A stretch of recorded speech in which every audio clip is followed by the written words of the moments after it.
Sophie climbed onto the arm of my recliner the way she always did, careful not to jostle the oxygen line. I still needed some evenings, even months after the cardiologist had cleared most of my restrictions, and pressed her mouth close to my ear the way children do when they've decided something is a secret worth protecting. "Grandpa," she whispered, glancing toward the kitchen where her mother was loading the dishwasher, "Mommy said you're not really sick. She said you just like the attention." I did not move. I did not let my face do any of the things it wanted to do, which was, more than anything, to come apart entirely, sitting in that recliner with my 8-year-old granddaughter's small hand resting on my forearm, having just repeated back to me, word for word, a sentence I understood immediately she had not invented on her own. "Did she say that to you, sweetheart?" I asked, keeping my voice as level and unremarkable as I could manage. "Or did you hear her say it to someone else?" Sophie thought about that with the particular seriousness children bring to questions they don't fully understand the weight of. "She said it to Daddy," she said. "On the phone. In the car." She didn't know I was listening because I had my headphones on, but I wasn't really listening to my show. I was listening to her.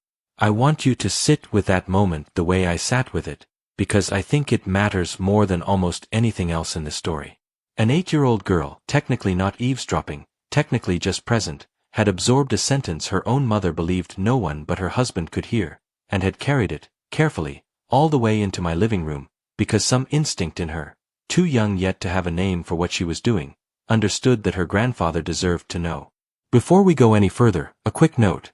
This story includes some fictional elements woven together to explore a real and, I believe, important lesson, and any resemblance to actual people or places is entirely coincidental.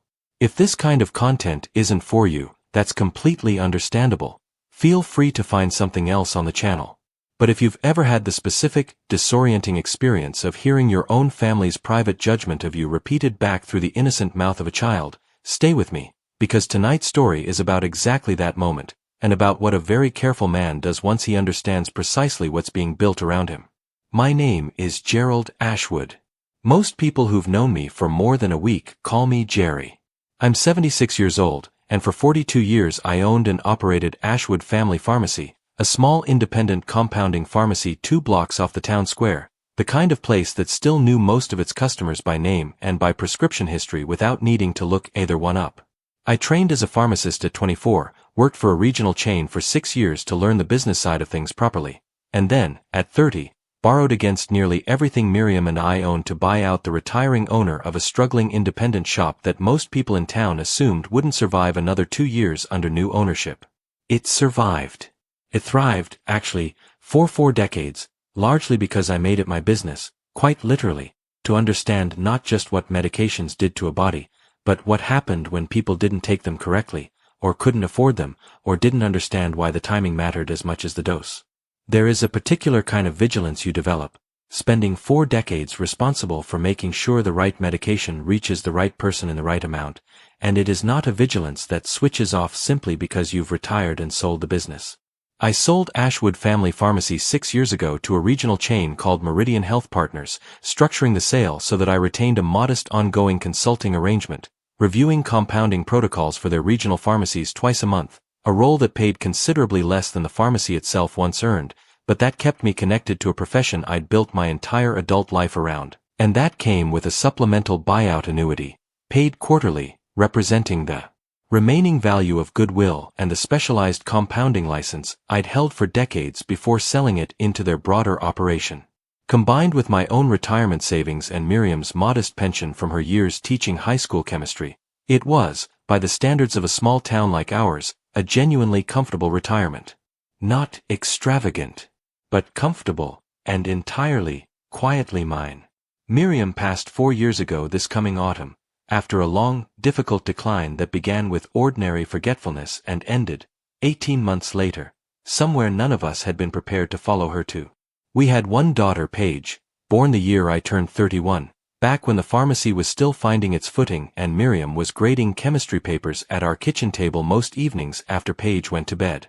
Paige grew up doing her own homework behind the pharmacy counter some afternoons, watching me count pills and consult with customers about their grandmother's blood pressure medication, and she married a man named Connor Ashford. No relation, we used to joke, to anyone else of consequence, though Connor never much cared for that joke. 11 years ago, a personable, restlessly ambitious man who has moved through 4 different roles in commercial real estate finance over the course of their marriage, each one described, at the time he took it, as finally the opportunity that would set them up permanently, and each one, eventually, quietly abandoned or lost when the promised opportunity failed to fully materialize. I want to be honest about something before I go any further, because it matters to everything that follows. I did not dislike Connor, not really, not for most of the years I've known him. I found him charming in the particular way ambitious, restless men often are, and for a long time I credited him, the way you credit someone for pushing your own child toward bigger things, for encouraging Paige to want more out of her life than she might have settled for otherwise. What I noticed gradually, over the 2 years following Miriam's death, was something more specific than dislike. It was a pattern, the kind of pattern 42 years spent watching how families manage a loved one's declining health teaches you to recognize almost by instinct. A shift in how Paige and Connor spoke about my own health, not with the concern of people who were worried, but with the particular, careful framing of people building a case. I should explain clearly, a genuine cardiac condition, a form of atrial fibrillation diagnosed nearly 5 years ago, managed reasonably well with medication, monitored closely by a cardiologist I trust, a careful, thorough woman named Dr. Priya Sundaram who has kept me functioning at a level most 76-year-old men with my diagnosis would consider fortunate. I have had, over those 5 years, 2 significant episodes requiring hospitalization.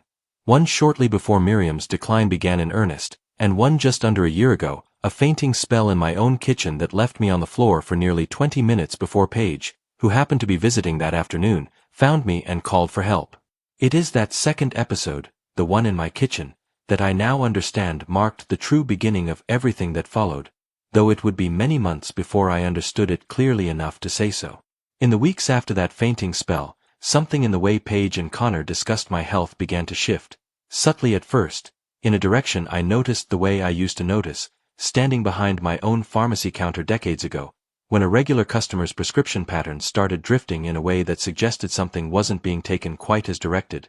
Not dramatic, not immediately alarming, just a small deviation from an established baseline, the kind of thing that means nothing on its own, and everything once you've seen enough of it accumulate.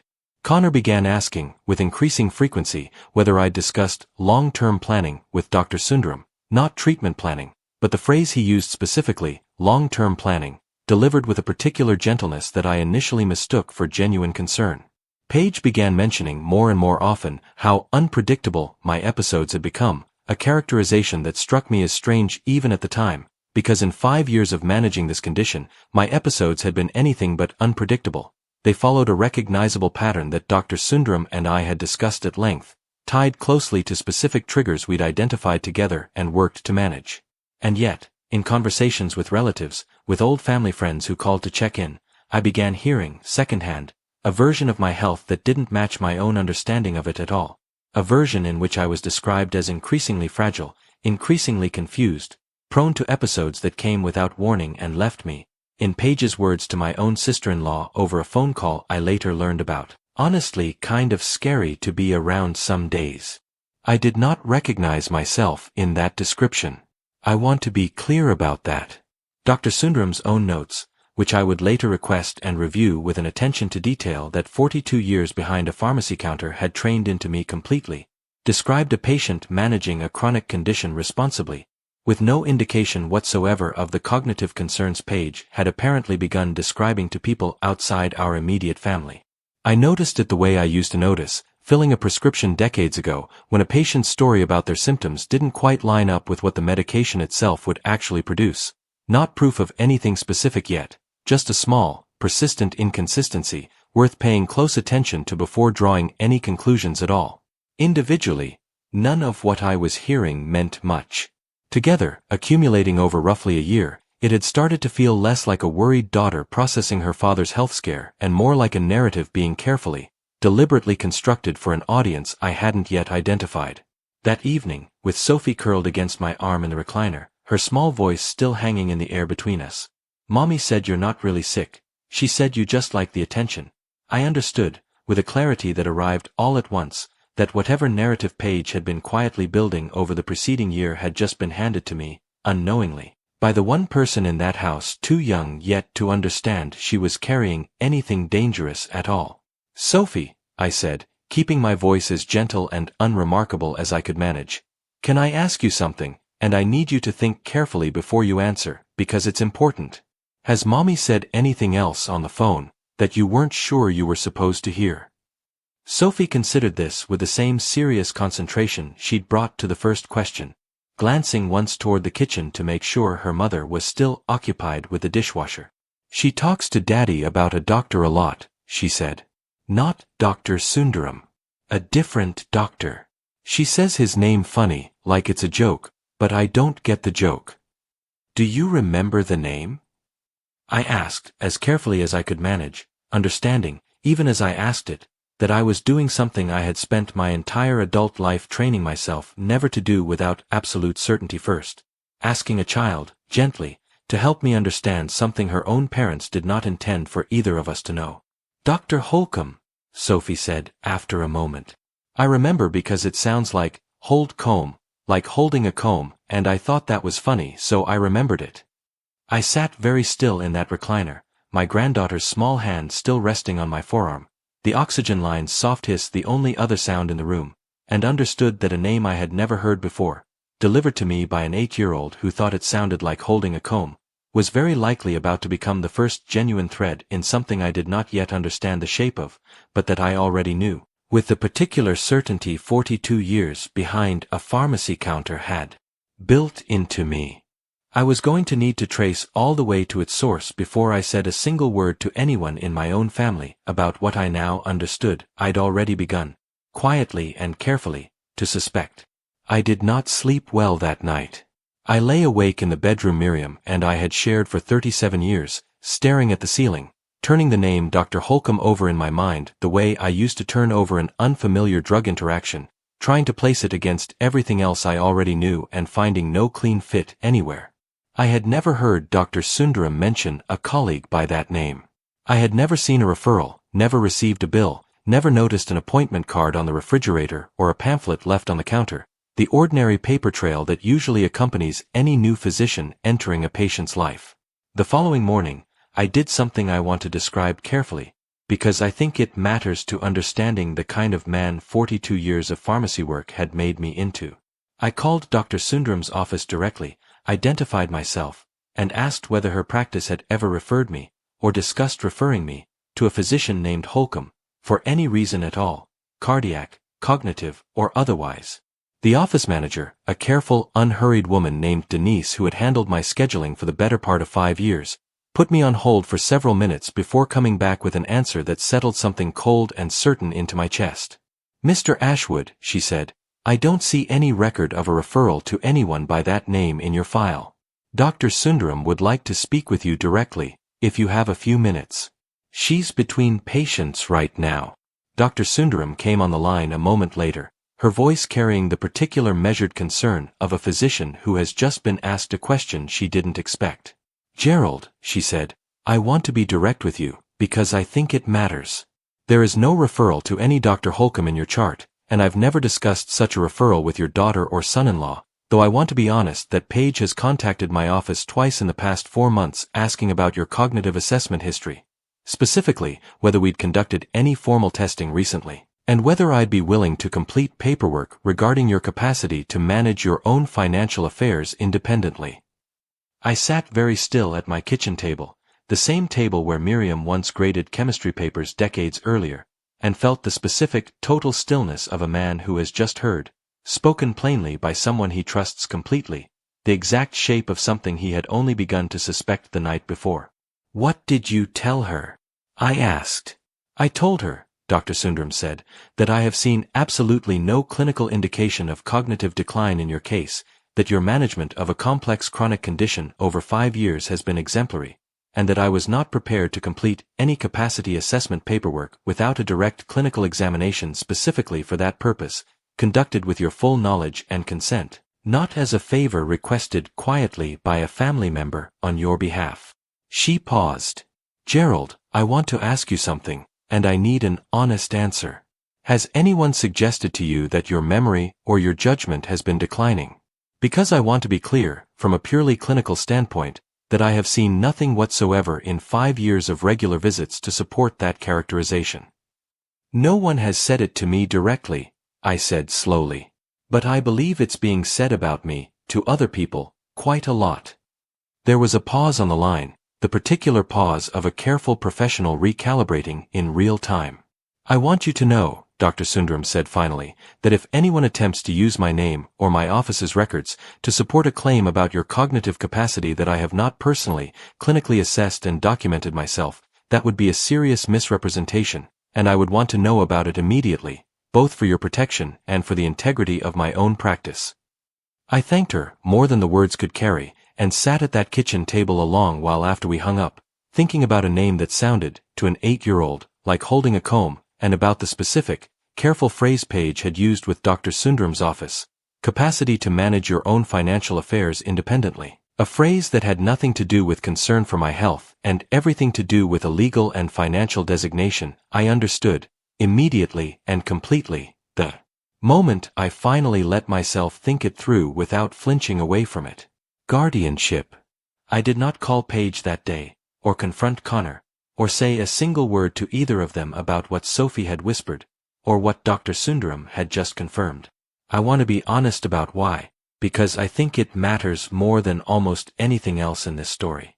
42 years behind a pharmacy counter teaches you that when a patient's story doesn't match their prescription, you do not accuse them the moment you notice the discrepancy. You verify quietly, thoroughly, from every available angle, because an accusation made too early, before you understand the full picture, gives the person responsible every opportunity to explain it away, or worse, to simply become more careful about hiding whatever comes next. So instead, I called my old friend Walter Kessinger, a semi-retired attorney who had handled the sale of my pharmacy to Meridian Health Partners 6 years earlier, and who I trusted, in the particular way you trust someone who has already proven, once, that they will tell you the truth even when it's inconvenient to hear. Walter listened to everything I told him. Sophie's whisper, the mysterious Dr. Holcomb, Dr. Sundaram's account of Paige's inquiries about capacity assessments, without interrupting, and when I finished, he was quiet for a long moment before he spoke. Gerald, he said, I want to be very direct with you, because I think the situation calls for it. What you're describing has the shape of something I've seen before, more times than I'd like, in families where an adult child has convinced themselves, or been convinced by someone else, that a parent's independence has become an obstacle rather than a right.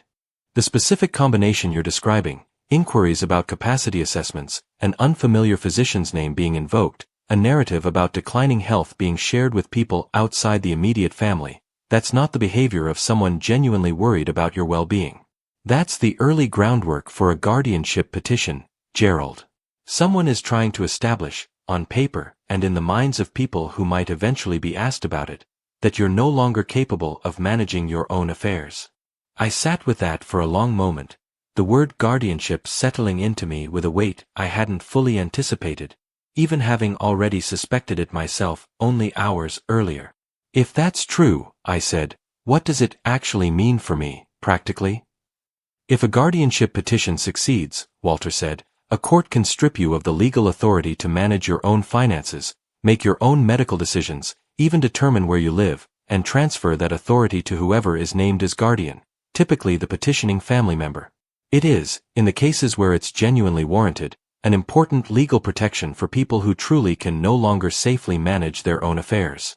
In the cases where it isn't warranted, where it's being pursued for reasons that have nothing to do with genuine incapacity, it is one of the most complete forms of legal erasure our system allows one person to impose on another, short of criminal incarceration. And you believe that's what's being built against me, I said. I believe, Walter said carefully, that what you've described is consistent with the early stages of exactly that kind of effort, yes. But Gerald, I want to be honest with you about something else, because it matters for how we proceed. Courts do not grant guardianship easily, or without substantial evidence. Whoever is building this, if they're building it deliberately, understands that they'll need considerably more than a mysterious phone call to Dr. Sundaram's office. They'll need documented incidents. They'll need witnesses willing to describe a pattern of confusion or incapacity. They'll need, most likely, some kind of formal evaluation from a physician willing to support the claim, which may explain this Dr. Holcomb your granddaughter mentioned. I thought about that for a long moment, sitting in my kitchen with the phone still warm against my ear. So if I'm right about what's happening, I said slowly, there's already a doctor somewhere, willing to say things about me that aren't true. That, Walter said, is exactly what we need to find out, and carefully, before anyone involved understands that you already suspect any of it. I want to tell you now about the part of the following weeks that I am not entirely proud of, which is the particular, sustained discipline it required to sit across from my own daughter at family dinners, to answer Connor's increasingly frequent questions about long-term planning, with the same warm, unremarkable patience I'd always shown him, all while carrying, silently, the specific and growing certainty that both of them were actively constructing a case to have me declared legally incompetent. I have thought many times about why I chose that discipline over simply confronting them directly, and I think the honest answer is the same one that guided me through 4 decades of pharmacy work. You do not accuse a patient of misusing their medication based on a single suspicious refill pattern. You verify, methodically, from every angle available to you, because the cost of being wrong, or of tipping your hand before you understand the full picture, is almost always higher than the cost of a little more patience. Walter recommended, in that same first conversation, that we bring in a colleague of his, an attorney named Renata Ochoa who specialized specifically in elder guardianship defense, the kind of law that exists precisely because families like mine occasionally decide that a quiet legal petition is easier to manage than an honest conversation about money, or control, or the particular anxieties that a parent's declining independence sometimes stirs up in adult children who haven't fully reckoned with their own fears about aging and mortality. Renata Ochoa met with me the following week, in Walter's office, a compact, precise woman in her 50s whose first question, once I'd finished laying out everything I knew, surprised me with its specificity. "Mr. Ashwood," she said, "I want to ask you something that may feel uncomfortable, but it matters a great deal for how we proceed. Does your daughter, or your son-in-law, have access to any of your financial accounts currently? As a joint holder, an authorized user, anything of that nature?" I thought about it carefully. "Paige has been added as an authorized user on one of my credit cards," I said slowly. "For emergencies, I understood, after my hospitalization last year. And she has a key to my house, has had one for years, the way any daughter would." "And your consulting arrangement with Meridian Health Partners," Renata said, "the quarterly annuity payments from the pharmacy sale, who currently has visibility into that account, or authority to modify how those payments are directed?" "Only me," I said. "As far as I know." Renata made a note, unhurried, precise. "I'd like to verify that directly with Meridian's finance office, if you're comfortable with that," she said. "Not because I suspect anything specific yet, but because in cases like this, the guardianship petition itself is often just the visible surface of something more concrete underneath, an attempt to establish legal control over a specific asset, rather than genuine concern about a parent's overall well-being. I want to understand what asset, if any, might be the actual target here, because that usually tells us far more about the true motivation than anything said in a courtroom filing. I sat in that office, in a building I'd walked past thousands of times over 4 decades running my own business 2 blocks away, and thought about Sophie's small whisper in my ear the night before. "Mommy said you're not really sick," and understood, with a clarity that had settled into something colder and more determined than shock, that whatever had begun as an 8-year-old's innocent secret was about to become, in Renata Ochoa's careful, precise hands, the first thread of an investigation into exactly how much of my own life someone close to me had already quietly begun trying to take. Renata's inquiry to Meridian Health Partners' finance office took just over a week to yield an answer, and when it came, it arrived in the form of a phone call to Walter's office that he relayed to me with a gravity in his voice I hadn't heard from him before.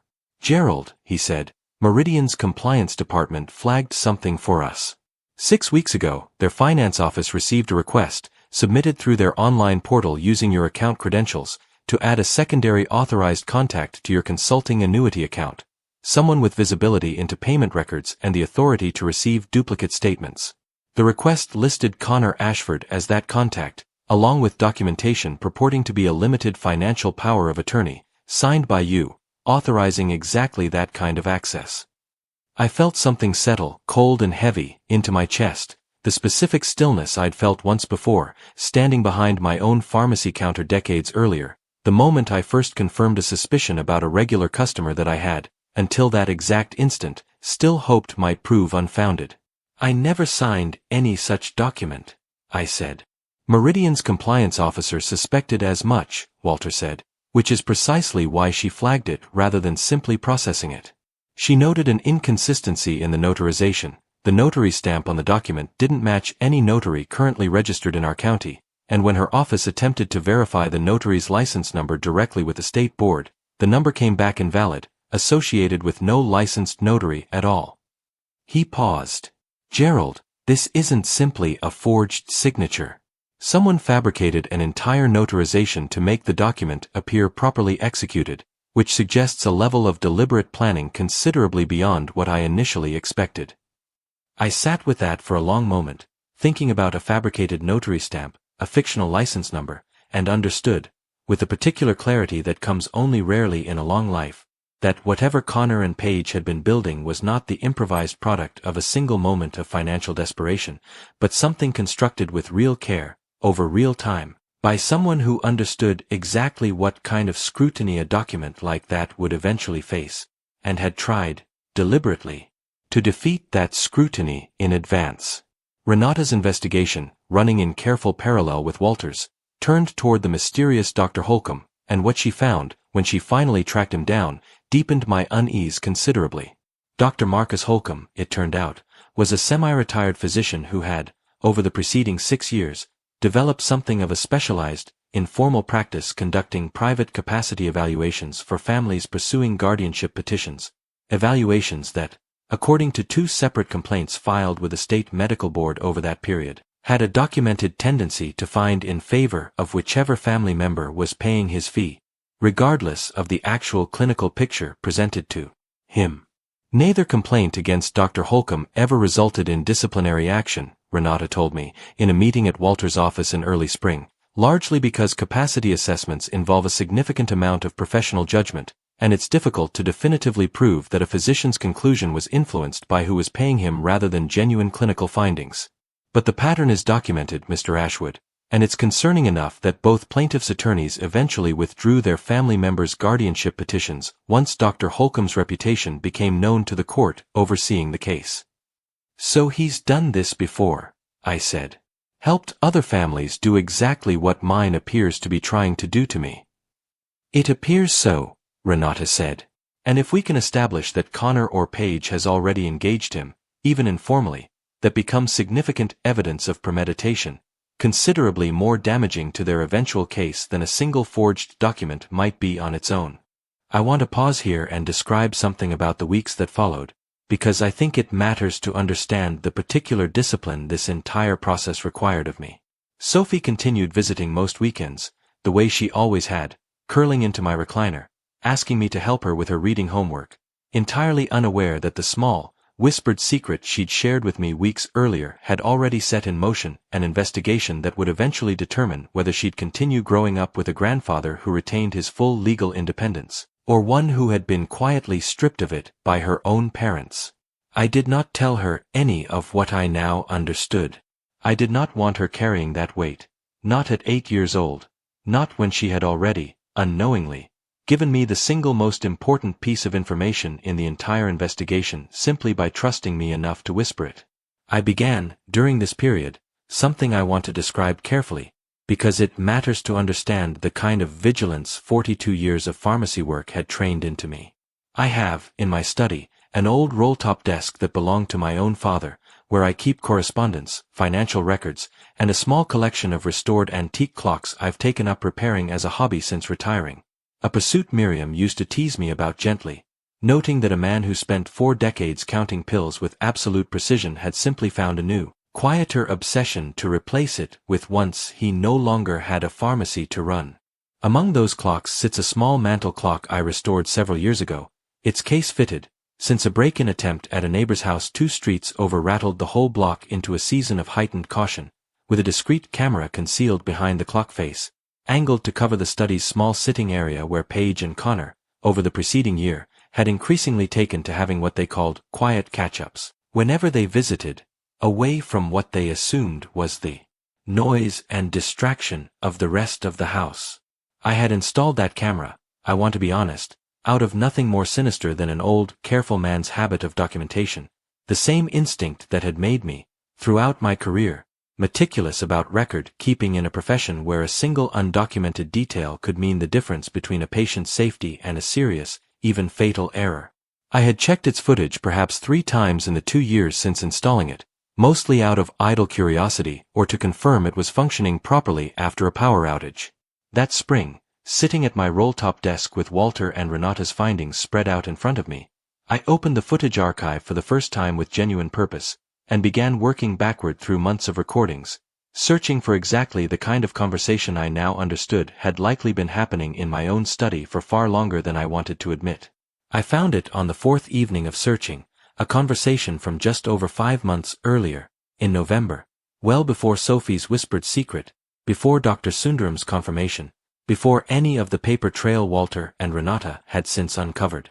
Paige and Connor sat together on the small settee near my father's old desk, in the warm afternoon light my study always caught at that hour, and I watched my own daughter's face on the small screen of my laptop, and listened to her voice, and understood, with a specific and total clarity, precisely how long this had actually been in motion. Holcomb's fee is steep, Connor was saying, his voice low but perfectly audible through the microphone concealed behind that clock face, but he's done exactly this kind of evaluation before, and he knows how to write it up in a way that holds up if a judge ever actually reads it closely. We just need enough documented incidents beforehand, a few examples of confusion, forgetfulness, anything that looks consistent with early cognitive decline, to give his evaluation something real to point back to. He hasn't actually shown any of that, Paige said, and there was something in her voice I want to describe honestly, because it wasn't cruelty exactly. It was closer to a kind of practiced rationalization, the voice of someone who had already decided a difficult thing was actually the responsible thing. Dad's sharp as he's ever been, Connor. Sharper than either of us most days, honestly. Which is exactly why we can't wait for him to actually decline before we act, Connor said. Think about it practically. He's 76. He's had 2 cardiac episodes already. If something happens suddenly, a stroke, a serious cognitive event, anything, and there's no guardianship arrangement already in place, we're looking at months of court proceedings just to get basic authority to manage his care and his finances, while everything sits frozen. If we establish guardianship now, proactively, while he's still functioning well enough to not put up much of a fight, we're protected either way. Best case, we never even need to fully exercise the authority. Worst case, we're already positioned to act immediately when something does go wrong. I sat in my study at nearly midnight, listening to my own son-in-law describe stripping me of my legal independence as a kind of insurance policy, framed entirely in the language of responsible planning, and felt something in my chest do the exact thing a compound does when 2 substances that should never be combined are mixed together anyway. Not an explosion exactly, but a slow, irreversible chemical change, the specific feeling of understanding that whatever came next in my relationship with my own daughter was never going to be quite what it had been before. And the consulting annuity, Paige said, after a pause on the recording, once the guardianship's established, we'd have full authority over that too, right? Not just the accounts he's already added me to. Full authority over everything, Connor said. The annuity, the retirement accounts, the house. Everything gets folded under whoever's named guardian, which, if we're the ones who file the petition, is almost certainly going to be one or both of us. I did not confront either of them that night, or the following morning, or for the several weeks that followed. I had already decided, sitting alone in Renata Ochoa's office weeks earlier, that the only way to protect what remained of my independence, my finances, my medical decisions, my right to determine, myself, where and how I lived out whatever years I had left, was to give away no indication whatsoever that I understood any part of what was being built against me, until the evidence made that indication entirely unnecessary to withhold any longer. That patience was tested more severely than almost anything else in this entire ordeal, on a Sunday afternoon in late April, when Paige sat down across from me at my own kitchen table, unprompted, with a folder in her hands that I recognized immediately, because I had already heard its exact contents described, weeks earlier, on a recording from a hidden camera behind my father's old mantel clock. "Dad," she said, sliding the folder toward me, "I want to talk to you about something important, and I want you to know this comes entirely from a place of love. Connor and I have been thinking, especially after your episode last year, that it might make sense to put some protections in place. A proper power of attorney, maybe even a formal care plan, just so if anything ever happens suddenly, we're not scrambling. Dr. Holcomb does this kind of consultation. He's very respected, actually, and he's offered to do a full evaluation, just as a precaution, nothing alarming, just good, responsible planning." I looked at my daughter across that table, in the same kitchen where her mother had once graded chemistry papers decades earlier, and understood, completely, that this was the moment the entire careful architecture finally arrived in person, asking directly for the very thing that would have made everything else unnecessary to hide. I picked up that folder slowly, the way I had spent 4 decades learning to handle anything with my name attached to it that I hadn't put there myself, and opened it to find, exactly as I now expected, a formal referral letter for a capacity evaluation with Dr. Marcus Holcomb, along with a proposed durable power of attorney naming both Paige and Connor as co-agents, granting them, in language broad enough to cover nearly every conceivable financial and medical decision, precisely the kind of comprehensive authority Connor had described on that recording months earlier. "I'll want my own attorney to look this over before I agree to anything," I said, closing the folder and setting it down on the table between us. "You understand, sweetheart. A man my age can't be too careful with paperwork like this, especially paperwork that touches on capacity." Something flickered across Paige's face, there and gone in less than a second, the exact kind of tell I had learned, over 4 decades, to recognize in the faces of patients who weren't being entirely honest about what medication they'd actually been taking, a small, involuntary flash of something closer to alarm than to the warmth she'd led with moments earlier. "Of course, Dad," she said. "There's no rush. We just want to make sure everything's in place, for your own protection." I photographed both documents with my phone before Paige left the kitchen that evening, and sent them to Walter with a single line of text. She brought it herself today. "Holcomb by name, and full power of attorney." His response came back within the hour. "Don't sign anything.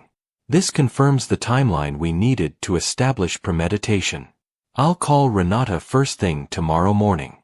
Renata's response, the following day, was immediate and decisive.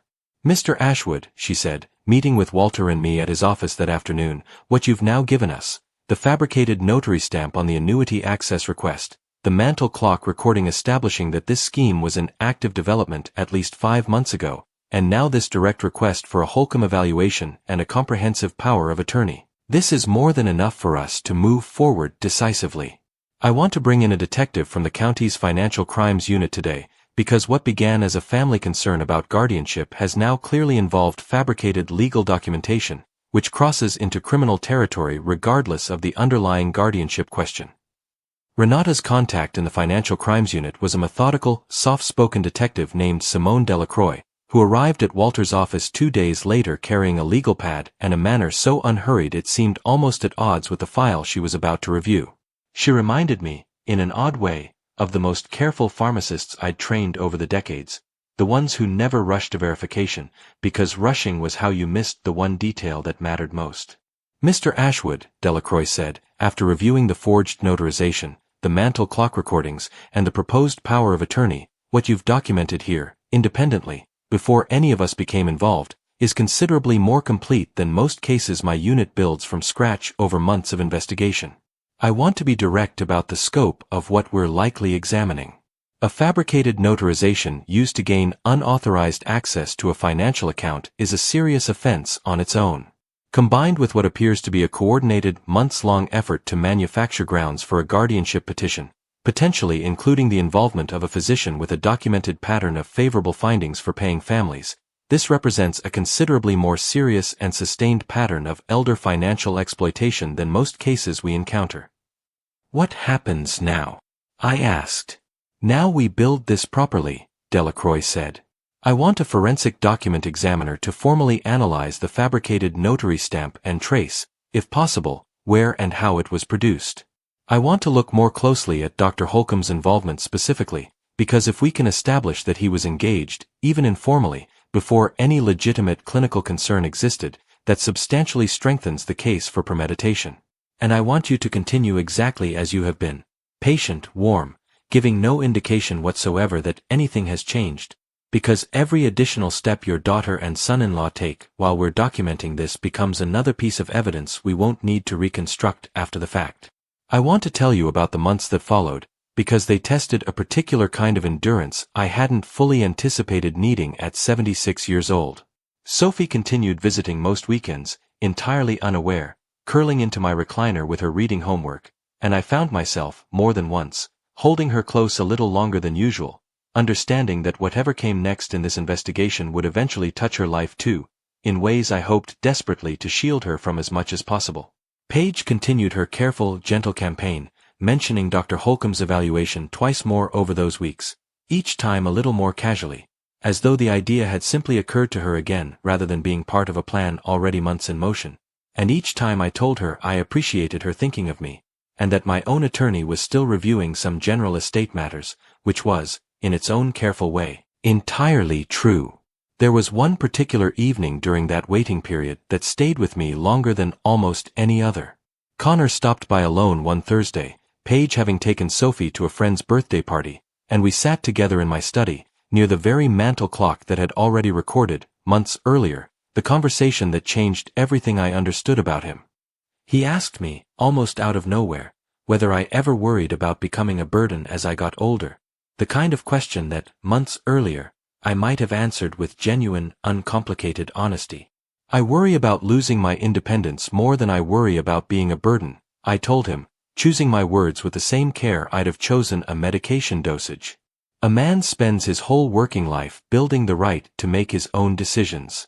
Losing that, before it's genuinely necessary, would be its own kind of loss, separate from whatever health challenges come with getting older. He nodded slowly, and for a moment, sitting in that study with the same concealed camera watching us both, I let myself wonder, foolishly, whether some part of him understood, even faintly, the weight of what he was actually building against me. The moment passed.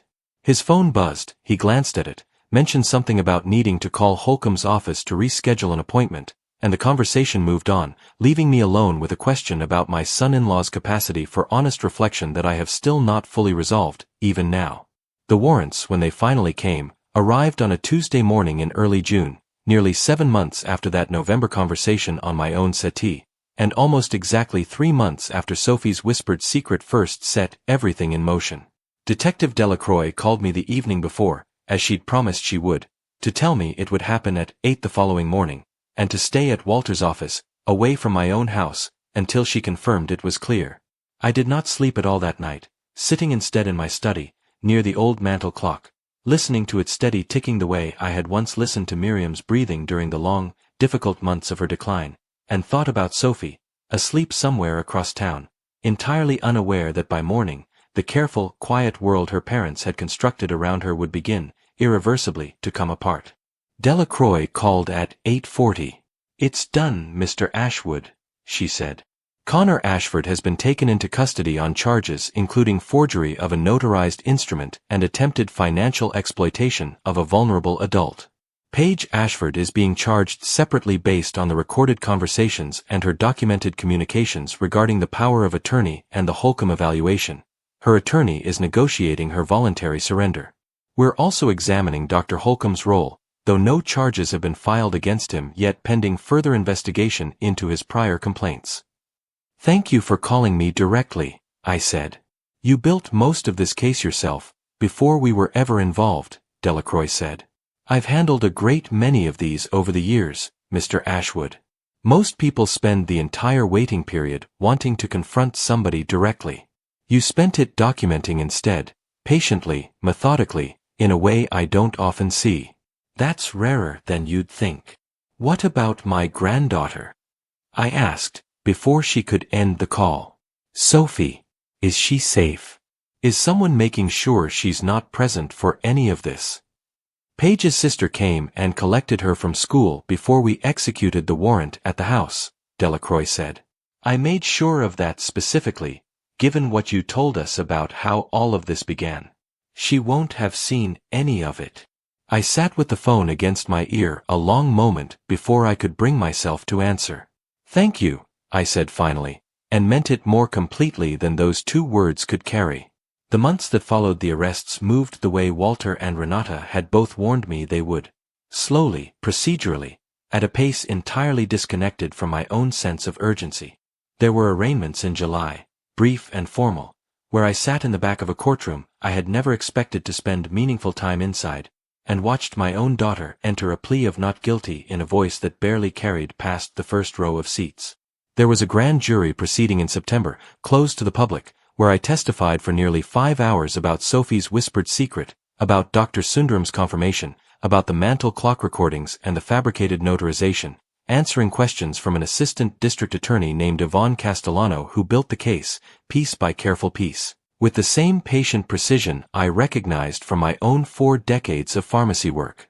There were continuances through the autumn, motions filed and argued over the admissibility of the mantle clock recordings, which Renata and Delacroix's office fought and won, establishing on the record that our state's single-party consent law fully permitted recordings made on my own property, with me present as a party to conversations occurring in a room I owned, regardless of whether the other parties present understood a camera was recording them. I want to describe one particular grand jury session, because it stayed with me longer than almost anything else in that entire process. Yvonne Castellano asked me, near the end of my testimony, whether I had ever considered simply confronting Paige and Connor the moment Sophie first whispered her secret to me, rather than spending months quietly documenting everything before involving the authorities. I spent 42 years filling prescriptions, I told her, and the grand jury room went quiet in a way that felt, to me, like the same particular quiet that used to settle over my pharmacy counter whenever a patient's story didn't quite match their medication history. In all that time, I never once helped a patient by confronting them the moment I suspected something was wrong. You verify carefully, from every angle available to you, before you say a single word, because being wrong, or tipping your hand too early, almost always costs the patient more than a little extra patience ever would. I paused, thinking of Sophie's small hand on my forearm, her whispered secret hanging in the air of my own living room. I needed to understand exactly what had already been built against me, and how far it had already gone, before I could know what was actually left worth protecting. The trial began the following February, nearly 10 months after Sophie's whispered secret first set everything in motion, and just over a year after that November conversation on my own settee. I will not walk you through every day of it, because much of it unfolded the way these proceedings always do, a forensic document examiner explaining, with magnified projections the jury could study for themselves, exactly how the notary stamp on the fabricated account access request had been produced using a commercially available embosser purchased online, its registration number entirely fictional, invalid against every legitimate notary license currently on file with the state board. A representative from Meridian Health Partners Compliance Office testified about the flagged request and the careful verification process that had prevented the fraudulent account access from ever actually succeeding. Dr. Sundaram testified on the second day, describing in her calm, precise clinical voice exactly why she had refused to complete any capacity assessment paperwork without a direct examination, and exactly what she had found, in 5 years of regular visits, regarding my cognitive function. I have reviewed Mr. Ashwood's chart extensively in preparation for this testimony, she told the jury, and I can state, with complete clinical confidence, that there is no documented indication whatsoever, across 5 years of consistent monitoring, of any cognitive decline. His management of a complex chronic cardiac condition has been, if anything, a model of careful, engaged self-advocacy. I have never encountered a patient less deserving of the characterization that was apparently being constructed about him. Under cross-examination, Connor's attorney, a composed woman named Fiona Hargrove, attempted to suggest that Dr. Sundaram's assessment, while clinically sound, could not fully account for episodes of confusion that might occur outside a clinical setting in the ordinary course of daily life. Dr. Sundaram, patient in the particular way careful clinicians often are, simply noted that any genuine pattern of such episodes would typically surface in the kind of detailed symptom history she reviewed with me at every single appointment, and that no such pattern had ever been reported, by me or by anyone else, in 5 full years of consistent care. Detective Delacroix testified about the mantle clock recordings, walking the jury through the technical chain of custody, establishing that the footage was unaltered, continuous, and lawfully obtained on my own property. The jury watched the November recording in full, and I watched their faces as they watched it, and saw, in more than one juror, the specific shift in posture that comes when 12 strangers finally understand, completely, the calculated shape of what they're being asked to judge. A son-in-law describing, in plain and practical language, the deliberate stripping of an elderly man's legal independence as a kind of insurance policy against inconvenience. The forensic investigation into Dr. Marcus Holcomb, which had continued alongside the main case throughout the autumn and winter, produced its own significant development partway through the trial. A forensic accountant working with Detective Delacroix's team, cross-referencing state medical board complaints with court filings across 3 counties, identified a pattern extending well beyond the 2 prior complaints Renata had initially uncovered. 5 separate guardianship petitions over the preceding 8 years in which Holcomb's capacity evaluations had supported the petitioning family member's position, each one paid for directly by that same family member, with fee structures that, in at least 2 cases, appeared to scale specifically with the value of the assets ultimately placed under the resulting guardianship. He's built an entire informal practice around exactly this kind of scheme, I said, when Renata relayed the finding to me during a recess. It appears so, Renata said. And your case, because you documented it so thoroughly before ever engaging him directly, may finally be the one that makes his broader pattern prosecutable, rather than simply concerning. Dr. Holcomb was charged separately, in a parallel proceeding that would not conclude until several months after my own family's trial ended, with multiple counts of fraud related to his capacity evaluation practice across several of the identified cases, including, eventually, formal charges connected to his agreement, evidenced by billing records subpoenaed from his own office, to conduct an evaluation of me specifically, arranged and partially prepaid by Connor nearly 4 months before Paige ever brought that folder to my kitchen table. Paige testified on the 5th day of the main trial, called by her own attorney in an attempt to establish, before the jury reached a verdict on her charges, that her participation had been driven by genuine, if misguided, concern for my safety, shaped heavily by Connor's persistent framing of the guardianship as protective rather than exploitative. She sat in the witness box in a simple navy dress, hands folded carefully in front of her, and described a version of events in which she had genuinely believed, at least initially, that establishing a guardianship proactively was a responsible precaution rather than an act of betrayal, and that it was only gradually, over months, that she had allowed herself to stop questioning whether the specific mechanics of what they were building, the fabricated notarization, the strategically documented incidents, the arrangement with Dr. Holcomb before any legitimate clinical concern existed, could really be justified by good intentions alone. I love my father, she said, and her voice caught in a way that seemed, from where I sat in the gallery, genuinely felt, even though I could no longer be entirely certain what genuine meant, coming from her, after everything I had already heard on that recording from my own study. I convinced myself we were protecting him from some hypothetical future crisis. I didn't let myself look closely enough at what we were actually doing to him in the present, to get there. The prosecutor, Yvonne Castellano, rose for cross-examination with the patient, unhurried manner of someone who had been waiting for this exact moment since jury selection began weeks earlier. Mrs. Ashford, she said, you've testified that your participation was rooted in genuine, if misguided, concern for your father's safety. Is that correct? Yes, Paige said. I'd like to direct your attention to Prosecution Exhibit 38, already admitted into evidence, Castellano said. This is a recording taken from your father's study, dated approximately 5 months before you presented him with the power of attorney and Dr. Holcomb referral directly. She paused a moment, letting the exhibit number settle in the room, before continuing.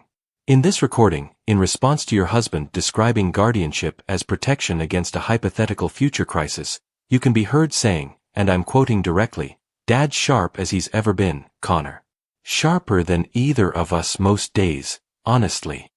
Mrs. Ashford, can you explain to the jury how that statement, made by you, 5 months before the formal request, is consistent with genuine belief that your father was already experiencing the kind of decline that would justify a capacity evaluation? There was a long pause before Paige answered, long enough that I watched more than one juror lean forward slightly, waiting.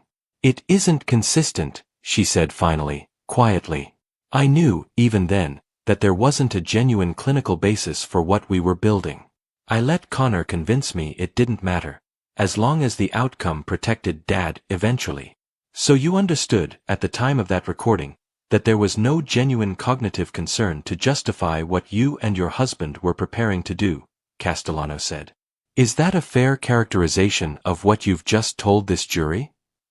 Paige's folded hands went very still. Yes, she said. That's fair. Castellano sat down. The courtroom held that particular silence a moment longer than these moments usually last. The sound of a room absorbing something it had already suspected, confirmed directly, in the words of the person it concerned most. Connor did not testify in his own defense. His attorney negotiated a plea agreement in the third week of trial, once the combined weight of the fabricated notarization, the Mantle clock recordings, Dr. Sundaram's clinical testimony, and the growing pattern connected to Dr. Holcomb's broader practice had left almost nothing available to meaningfully contest. He pleaded guilty to forgery of a notarized instrument and attempted financial exploitation of a vulnerable adult, with the prosecution noting, for the sentencing record, that the scheme had been in active, documented development for at least 10 months before Sophie's innocent whisper first drew attention to it, and that Connor had personally arranged and prepaid Dr. Holcomb's involvement 4 months before any request was ever presented to me directly. Paige pleaded guilty to a lesser conspiracy charge, her attorney successfully arguing that while her recorded acknowledgement of my genuine mental sharpness demonstrated clear knowledge that the scheme lacked legitimate clinical grounding, her role in its execution had been secondary to Connor's, driven substantially by a marriage dynamic in which she had, over years, grown accustomed to deferring to his judgment even when her own instincts told her something was wrong. She received probation, along with a restitution order covering a portion of the legal costs the case had generated, and a formal acknowledgement in the sentencing record that her voluntary, detailed cooperation with investigators, once her attorney began negotiating on her behalf, had substantially corroborated the timeline and had directly assisted the broader investigation into Dr. Holcomb's practice. At sentencing, the judge, a measured woman who had clearly read every page of an extensive file before anyone stepped into her courtroom, noted for the record that the case was unusual in the completeness of its evidentiary foundation, established almost entirely through the diligence of the victim, beginning with information he received, entirely by chance, through the innocent disclosure of a minor child, and pursued thereafter with a patience and precision that ultimately protected not only Mr. Ashwood, but very likely several other elderly individuals who might otherwise have fallen victim to the same physician's documented pattern of fraudulent evaluations. She added that she found the scheme's duration and calculated construction, a fabricated financial access request, a proactively engaged and compromised evaluating physician, and a power of attorney broad enough to strip Mr. Ashwood of nearly every meaningful legal independence he possessed, to represent a particularly cold and sustained betrayal of a father's trust in his own daughter and son-in-law, disguised throughout as an act of familial protection. Connor received 5 years, with parole eligibility after 30 months, along with a permanent order barring him from any financial or legal authority over my affairs. Paige's probation ran for 3 years, with mandatory restitution and a formal condition requiring continued cooperation with the ongoing investigation into Dr. Holcomb. Before sentencing concluded, the judge permitted victim impact statements, and I stood, with Walter's quiet encouragement beside me, and said the only thing I had prepared, because 4 decades spent responsible for making sure the right medication reached the right person, in exactly the right amount, had taught me that fewer words, chosen with real care, land harder than many words chosen in anger. I said that I had spent my entire working life responsible for other people's safety, trained to notice the smallest inconsistency between what a patient told me and what their prescription actually reflected, because in my profession, a single overlooked detail could cost someone their life. I said I never expected the inconsistency I would eventually need to notice most carefully would be in my own daughter's voice, describing my health to strangers in terms that bore no resemblance to my actual medical record.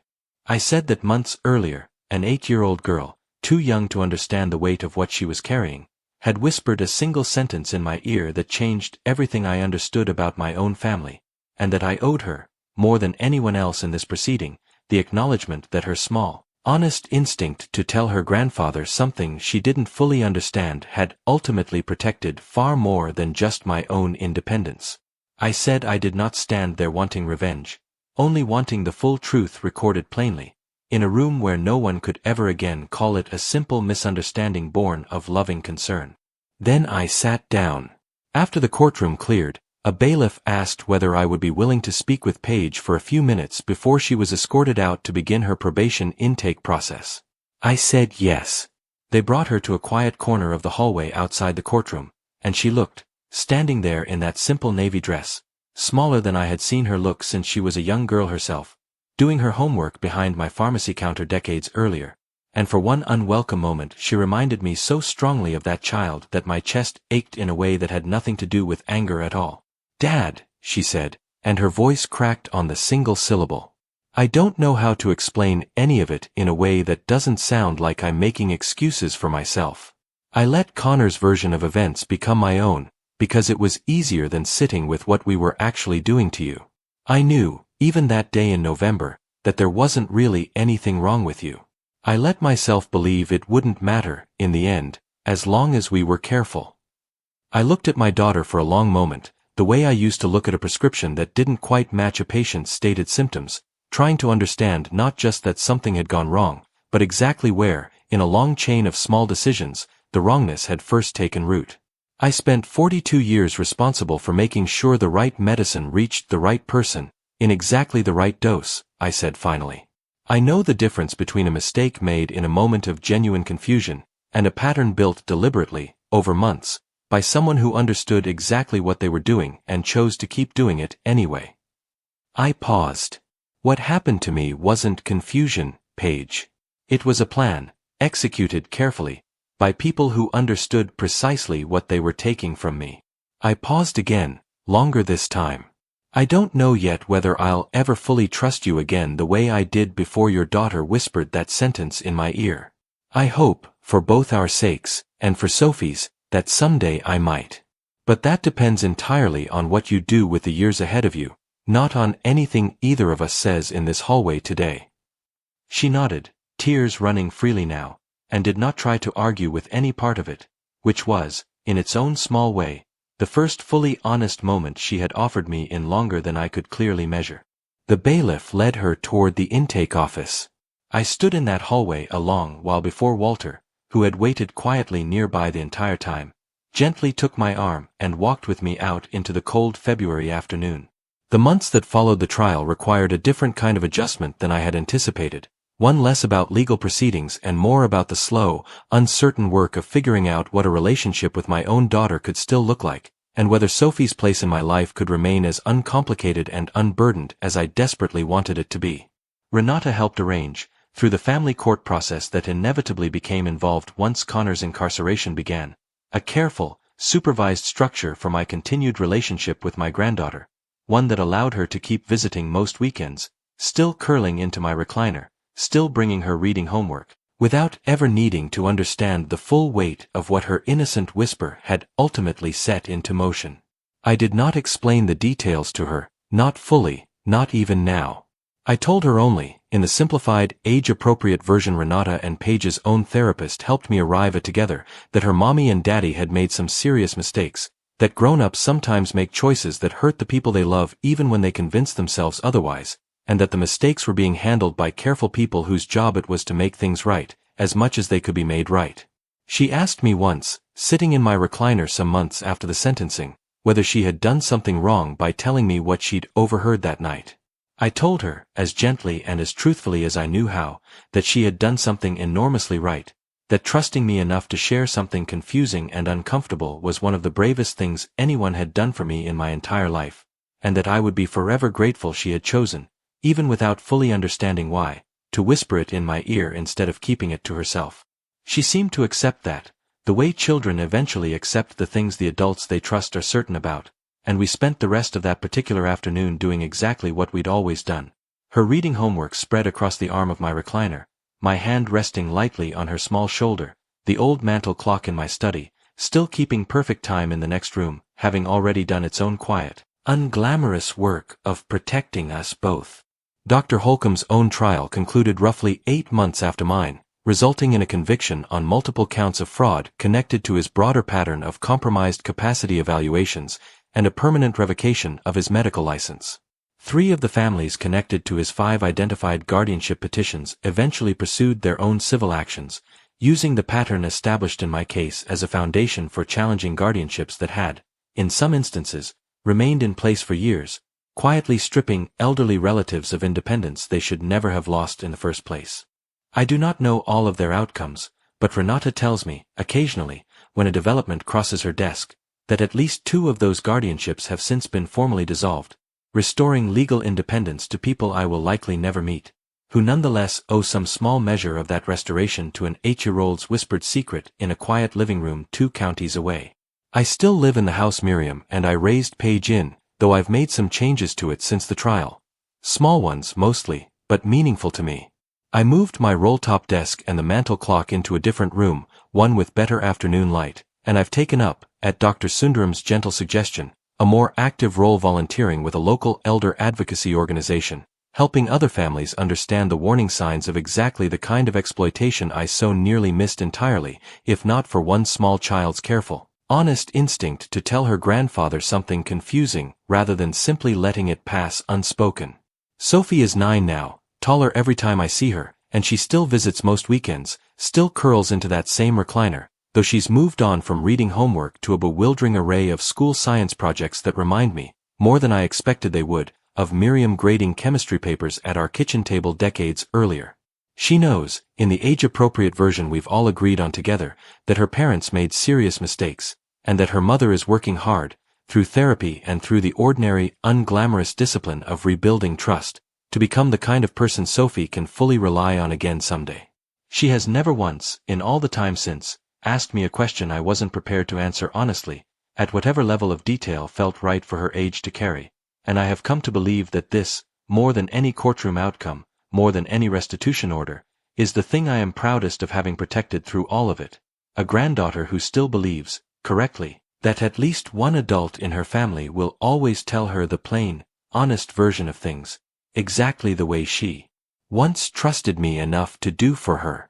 I think often about the daughter I raised and the woman who sat in that witness box, describing her own quiet complicity in a scheme built to strip me of everything I had spent a lifetime earning the right to control myself, and I have come to believe, the way I once came to understand certain stubborn errors in a compound medication after years of studying exactly how and why they occurred, that both of those women were entirely real, existing in the same person, shaped by different pressures, capable of very different choices depending on which pressure happened to be bearing down hardest in any given moment. I have not found a way to hold both of those truths without it costing me something, and at 76 years old, I have stopped expecting that I ever fully will. If there is a lesson in any of this, and I have had a great deal of time, sitting in my study with an old mantel clock ticking steadily beside me, to consider what that lesson actually is, it is the one I finally said out loud to Walter, over coffee, nearly 2 years after Sophie first whispered her secret in my ear, when he asked me the question I could tell he had been quietly sitting on for a long while, whether I regretted not confronting Paige and Connor the moment I first understood what was being built against me, whether some part of me wished I had simply demanded an explanation the very night my granddaughter climbed onto the arm of my recliner and changed everything I understood about my own family. I told him no. I told him that in 42 years of pharmacy work, I never once protected a patient by confronting them the moment I suspected something was wrong. You verify carefully, from every angle available to you, understanding precisely what has happened and how far it has already gone, before you decide what to do about it, and whether the relationship itself is still salvageable, or whether some things, once you understand exactly how they failed, simply cannot be trusted the same way again, no matter how completely the surface repair eventually holds. Family stories about being quietly stripped of your own independence rarely announce themselves the way you'd expect. They don't usually arrive as a shouted confrontation or an obvious betrayal. They arrive as a whispered secret from a child too young to understand what she's carrying. A fabricated notary stamp on a routine-looking form. A physician's name that sounds, to an 8-year-old, like holding a comb. An old mantel clock, restored as nothing more than a quiet hobby, that happens to be recording the exact moment your entire future is being calmly, deliberately decided by the people you trust most in the world.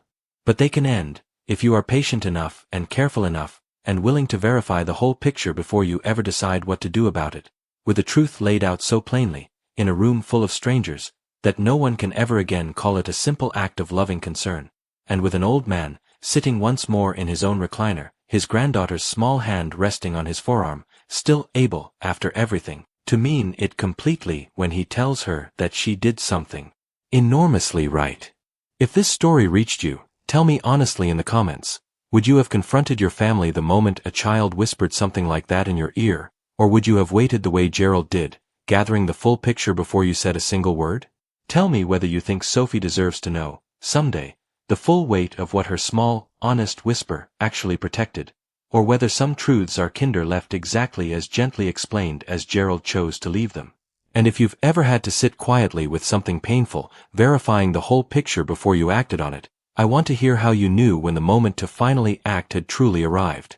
Share this with someone who needs the reminder that patience, paired honestly with careful verification, is its own particular kind of strength. And if you haven't subscribed yet, now's a good time. There's more where this came from. Thank you for staying with me until the very end. It means more than you know. A final note before we go. Some stories on this channel include fictional elements, crafted to explore real emotional truths and life lessons. If that's not the kind of content you're looking for, that's completely alright. We hope you'll find something else on the channel that suits you better. We'll see you in the next one.